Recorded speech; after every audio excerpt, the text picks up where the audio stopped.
Hi, I'm Zana. And my name's Zach Coleman. Together we produce Robert Staines' Seek Off the Cigarettes, the music video. In our initial stages of planning, we looked at our vodpops, and the target audience said that they really liked the ideas of a cold opening. And I looked at a music video called The Black Keys Tighten Up, and they opened their music video with a cold opening. Their target audience is very similar to Robert's, so we decided to take that and use it in our own music video. And we also looked at Christina Aguilera's video and how she is separate to the narrative in the video. And we used that with Robert playing the piano and having our actress Brigitte with an eating disorder. When it came to our camera angles and shot movement, we took a lot of inspiration from the Black Keys video Tighten Up once again. When the children are in the music video, the camera movement is really, energetic, fast-paced. There's lots of camera movement, pans, tilts.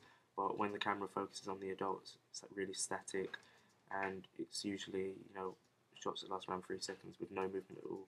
And we decided to replicate that with our music video to show like the key differences between, the artist's world and the actress's world.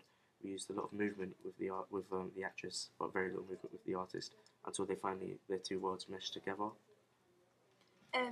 With the actress in our music video, we wanted to show her being anorexic, but we did with her pinching her arm, but we wanted to show more like the Christina Aguilera video of her showing, like her lifting up her top and showing the body. But obviously our actress was uncomfortable, so we were sort of restricted in how we could show her having an eating disorder, which I thought we could have used more of. With the camera shots and angles in Robert's part of the music video, we tended to go with a lot of variety of shots, so like the audience wouldn't feel bored when we put it together, and you could also see more of him like playing the piano and his fingertips and his foot, so it looks more verisimilitude. Also, when we were planning the shot types and camera movement for the narrative-driven part of the video, we looked at a lot of other indie artists, and they use like a lot of like movement as in tracks and pans and whatnot to make the audience feel like they're with the like people in the video. And in the VOD box, that's what a lot of our target audience said. So we did the same thing with like the camera movement being relaxed and like moving with the character, and then as the video goes on and performance goes on, she gets more stressed. The camera became like more disjointed and more rough, and I think you'll notice that specifically in the final shot, whereas the tension builds up with her and Robert.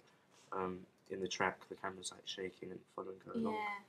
In our music video, we use matching shots to mirror the narrative and the performance. For example, in Robert's, we did a pan with a deliberate focus on it of him playing the piano, and in Brigitte's narrative, we did a pan on her like laying in bed, which shows the similarities between both of them. I think the whole similarities between them was echoed throughout the opening, because all our shots were like a mirror of the two, with like the magazine ads that Robert has laid out around the piano show like the false like image that the media projects of what a woman should look like, being skinny and whatnot. And then when you cut over to Brigitte as well, we have the other way around. Brigitte had the false images around her bed, and it showed her not feeling comfortable, whereas Robert was very comfortable with himself and was trying to encourage her to come out of that sort of mindset. And he had articles around him as well which spoke about dieting pills and whatnot.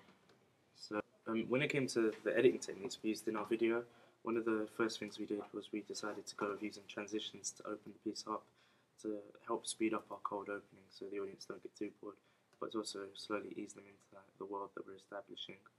If you notice that also the transitions stop almost immediately once the first note on the piano is hit, to show that we've changed our editing style to cut into the beat, which we felt was like really vital in our music video, to make sure they didn't feel like the video was disjointed at any point. And also because it's slow paced, we didn't want to override it with a lot of transitions, because we wanted our narrative to come out more and be emphasised more compared to the transitions in it. A lot of our editing kind of emphasised aspects of what we really wanted to stand out in the video. So if you notice, there's a scene where Brigitte is putting on her makeup, which is showing her covering up herself and trying to lie to the world about how she feels. So we used the editing technique where we had one half of her face putting makeup on, and the other, and Zana merged the two shots together, and that shot sticks out a lot in people's heads from the feedback we've received, and that was the intention we wanted, with that technique, to make it stand out and make everyone remember it, possibly look back again and see a deeper meaning.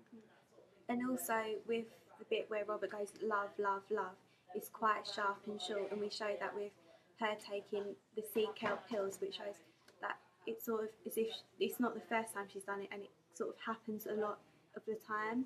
It's like a rapid climax. I think that was sort of like foreshadowing almost to like the ending of the video, where as the music once again goes love, love, love, and you get all this adrenaline pumping, it gets really fast-paced editing, and I think because we've been cutting to the beat the whole way through, the audience feel like they're in the video, and then obviously at the end of the big climax in the music, they're being pulled along for the ride, which was something we wanted to do after our own discussions and doing research into other music videos which do the same. Yeah, like Christina Aguilera's video, at the end everyone seems to know that they are beautiful, and that's what we showed in ours, because she meets Robert and lets go of the sea kelp pills.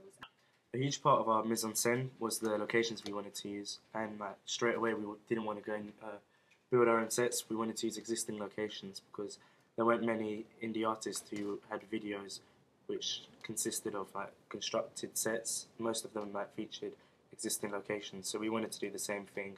And when it came to our locations, we decided to use existing locations that our actors and our artists were familiar with, because they're in the target audience. If they were familiar with them, then we knew that our target audience would also be familiar with them. We could also compare our lighting with Christina Aguilera's music video, as like it has the same narrative. The lighting in it is also dark and gritty, and that's what we wanted to go for as well. Another key part of our mise en scène was the lighting. We really wanted to separate the two narratives at the beginning, so we decided that they should all have a distinct colour palette without us having to colour correct the footage. So we used cold colours for Robert's side, who's the artist in the video, and for our actress Brigitte we used warm colours, which I think it really helped separate our music videos. You could always tell where the characters were or who you were focusing on because of the key colour differences. I'm really pleased with the way the colours came out, because it didn't require near enough any colour correcting at all, except for that one scene you did. Yeah, when the shots were together in one shot, I had to sort of change one of them to make it look similar. To match the colours. However, in post-production we found that we would have preferred if the colours for Brigitte were cold and the colours for Robert were warmer, to show that Robert's more of a positive, he has more positive energy around him, Brigitte's a bit negative. But yeah, it still sort of works in our favour, because Blue's like relaxed and cool and calm, which And also our costumes relate to our target audience through them both wearing sort of like Brigitte wore floral and Robert's was sort of a retro pattern. Very vintage. Yeah. Another benefit of using an existing location was that we got like a really realistic mise en scène with like in Brigitte's bedroom there were already existing like products that she'd used to help her lose weight, like dieting pills and like vitamin pills, slimming tablets, and I think with those already there, even though they're in the background and it's not focused on, it really adds to the verisimilitude of the music video. And there's also like the abuse of like cigarettes and alcohol placed on there as well. Which we actually didn't have to add to the location either, it was already there, so it added a sense of realism. And then in the hall with Robert, the piano was already set up there, it added like a sense of him being a real person. With the iconography in the music video, the piano that Robert plays we felt was really iconic, because it made Robert feel like a genuine artist. He didn't feel like other certain indie artists who have like a guitar playing in their music video and they're not playing it themselves. The fact that you see him singing and playing the piano all the while throughout the video, and the piano is the only instrument throughout the video, it makes him seem like a genuine artist and a genuine person. And I think the style of the piano that they chose, that we chose should I say, the grand classic black piano had a certain like vintage look and gave him a sense of like sophistication. It was a really iconic part of the video, and I think it sticks in everyone's mind. And with Brigitte, when she's putting on the makeup, when we have the two shots in one frame, that's iconic as well, because as she's putting on makeup, she's hiding her true self and the fact that she has an eating disorder, which she doesn't want to overcome, and that also stuck in people's head. Whereas some indie artists choose to use like a few special effects in their videos, not many of them do. So I think that was one of the main reasons in our music video we don't have any special effects. We didn't. Yeah, and also because it's like slow pace, we didn't want to ruin it by adding loads of special effects that wouldn't really go especially with with the like music video. yeah, the story of the music video with like Yeah. special effects, it would feel like, you know, it's Like we wanted to, like the audience to sympathise with the idea of the eating disorder, and I don't think the special effects would have really added to that. I think it would have pulled the audience Yeah. away from it. I think like especially when we're going for like a realistic and a gritty interpretation of like her story, you don't want to be having, you know, Yeah. CGI and all that happening around her arms and stuff when she's looking at her body. It would have pulled the audience out. So I think the lack of special effects benefited us more. Yeah. Specifically the Black Keys Tighten Up, because their music video, they're an indie band and their music video doesn't have any special effects, even though the storyline could have easily cheated and used special effects with like them bringing their sons over there and the sons looking exactly like them. They could have easily, you know, put their faces onto a child's body, but instead they used practical effects and used real children and used camera trickery over special effects.